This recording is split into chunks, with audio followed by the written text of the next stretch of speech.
What up guys, it's Imu. So today I'll be working on basic stroke of 楷书. Again, Chinese calligraphy contains many different script styles including 楷书, 行书, 隶书, etc. But in my mind, 楷书 is the most popular and neat one. So today I'll be working on 楷书. Over the years, there are so many great calligraphers famous for their 楷书, but we have the so-called four master of 楷书. 欧阳询, Yan Zhenqing, Liu Gongquan, Zhao Mengfu. Since for Chinese names, the last name actually comes first, so we always refer to the four styles written by them using their last name, so you will hear the following conversation. Yo, your 楷书 looks pretty dope. What's the style you're writing? I'm writing old style. The first three masters are from Tang Dynasty, which range from 600 to 900, and the last master is from the Yuan Dynasty, which is from 1200 to 1300. And there are tons of interesting stories about them. And if you guys are interested, I might cover their stories in a later video. Here I'm showing the same character Yong, written by these four masters. Although their styles are very different, each one is beautiful in their own way. Without further ado, let's get started on today's basic stroke. Let's first pour some ink into the inkstone. If you don't have an inkstone, you could use other containers like a bowl or a cup. Normally, I wouldn't add water to it, but the leftover ink from the last time dried out, making the ink thicker and heavier, so I choose to add a little bit of water to balance it out. Now, let's soak out the brush. But you don't really need to soak the end of the brush since we will only be using the first half of it. I'll then scrape the brush slightly against the edge of the inkstone to get rid of the extra ink. Also, it can help trim the brush into a nice bullet shape. When writing, I hold the brush stroke firmly with the thumb on the inner side and the other four fingers on the other side. This way, I can use fingers to rotate the brush and use my wrist and arm to move around on the table. The first stroke we're going to practice today is the horizontal stroke called heng in Chinese. One default way to write it looks like this. You press down, you drag, and end. There are two important factors in writing a good stroke. One factor is the trajectory of the tip of the brush. For this stroke heng, first the tip of the brush moves down and then goes up a little bit, followed by moving nearly horizontally. Then some people choose to go up a little bit to form a very small and almost closed triangle. Okay, this is basically the direction of the movement. The other factor is how hard you press the brush. At the beginning, you press your brush hard, then you lift it up gradually and form a nice triangle end. So if you add these two factors together, the round of the tip of the brush and also the force you are putting on the brush together, you can get a nice horizontal stroke, heng. Of course, this is only one way to write it. Some other people choose to end this stroke differently. They won't move according to a triangle at the right end. They go down, then they go up, and then drag almost horizontally, and directly go down and leave. Pressure-wise, you press down and lift it up, and then press down and lift it up.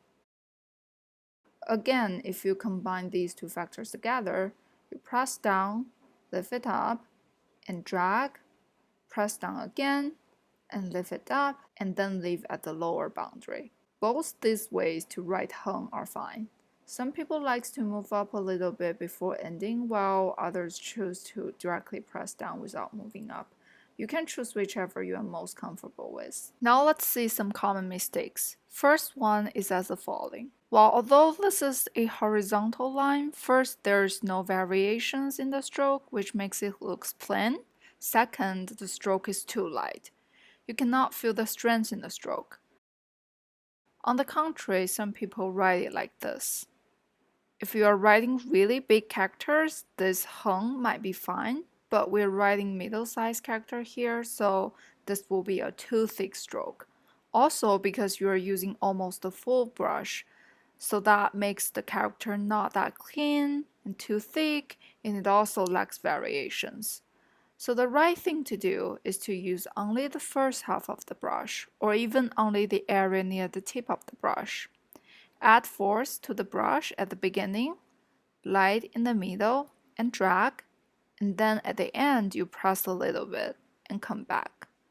Or you don't even come back, whichever way you like. Another common mistake looks like this. Some people say, okay, I need to have more ink at the front and back end, and then I just connect them. Looks like the dumbbell, right?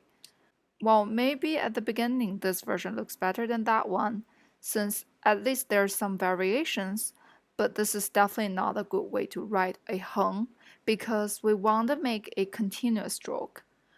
What we did here is more like drawing instead of a smooth writing, so always try to make the stroke a continuous and smooth one. Now let's move to the counterpart of the horizontal stroke, heng. It is called shu, which is a vertical stroke. Shu is very similar to heng. Basically, you just press, lift, and then press, and then leave on the right-hand side. You press down, making a very sharp opening, and then lift, and press, and finally leave at the right-hand side. This is one way to write it. For the lower end, some people prefer to move backward a little bit to make it a nice triangle. Some people don't go back, and they just press and leave on the right end. The movement of the tip is like this. First press down and move to the 4 o'clock direction, then move straight down and press again and leave on the right.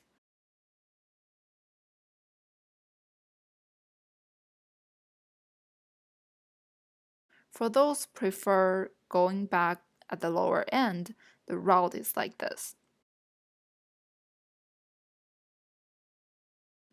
If you then add some force variations to it, we can get a very nice shu. Actually, the horizontal stroke, heng itself is a character in Chinese. It means one in Chinese. If you combine these two strokes together, basically you first write a horizontal one followed by a vertical one, then it gives us a Chinese character 10.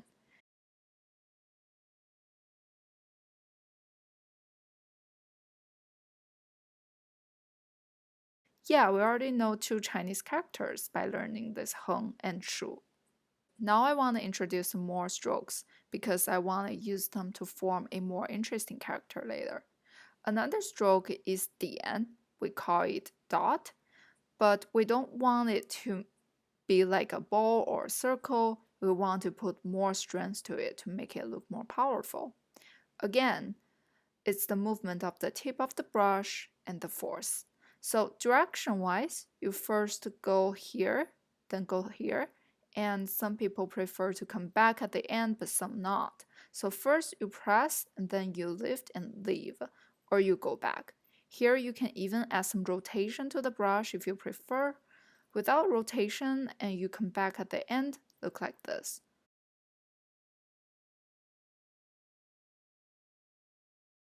Or you can just rotate your brush without coming back. Again, feel free to choose whichever you like. For the outer outline of the dot, dian, sometimes it looks smoother, but sometimes it's sharper. Then it looks more like a triangle instead of a hemisphere.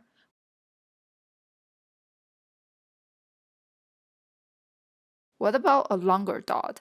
It's very similar. You press harder and harder, then you lift your brush and leave. This gives you a really sharp triangle.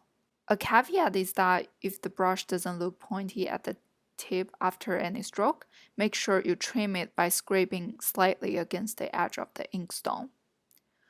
Another stroke is pie, and I don't know how to translate it in English here.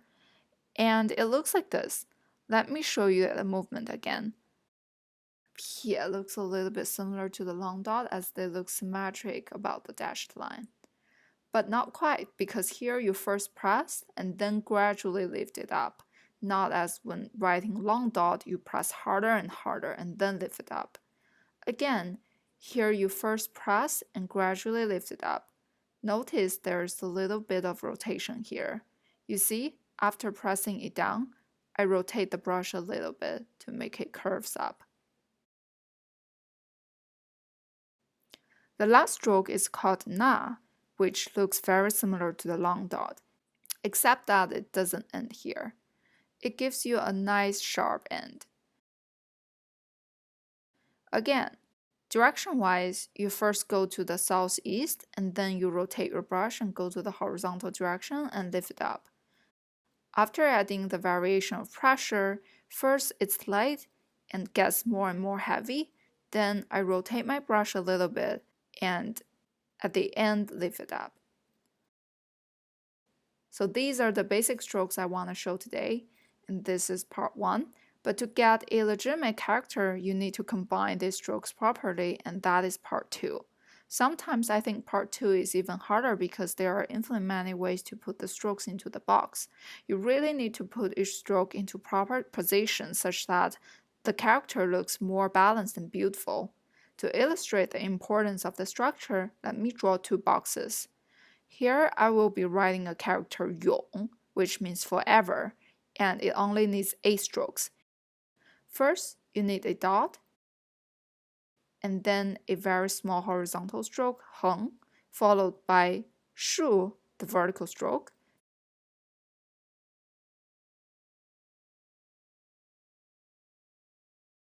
Then we need a small hook, 勾, at the end. For a hook, you first press, rotate a little bit, and lift it up. You are moving towards the northwest, and I need to rotate the brush while writing.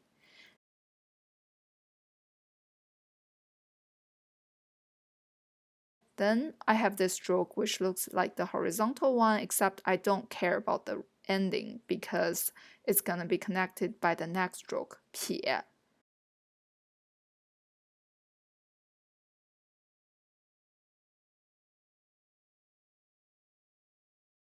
Now we need another 撇, and the last stroke is na.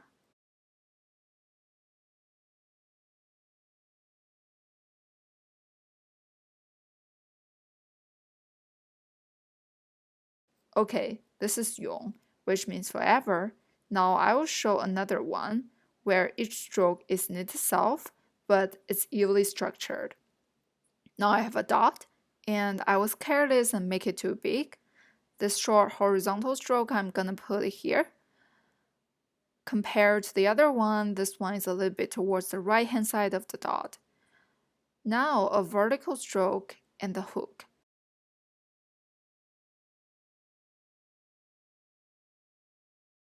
I make it a long hook. This is the horizontal one. I make it small followed by a long 撇. Okay, the next 撇, I'm gonna make it thick and big, followed by a comparably small na. Now let's compare these 2 writings. The right-hand side looks very unbalanced and I'm worried that it might fall over at some point. But the left-hand side one is very sturdy and strong. So what I want to conclude is that knowing how to write a neat stroke is important, but knowing how to combine and structure them together into a beautiful and strong character is also very important. Next time I will talk about how to learn writing characters by mimicking the book. You can buy the book or download some beautiful characters that you want to learn and print it out. This book I'm showing is in old style, written by Ou Yangxun, as I mentioned earlier. Next time, I will choose some characters from the book, and let's practice them together. See you guys!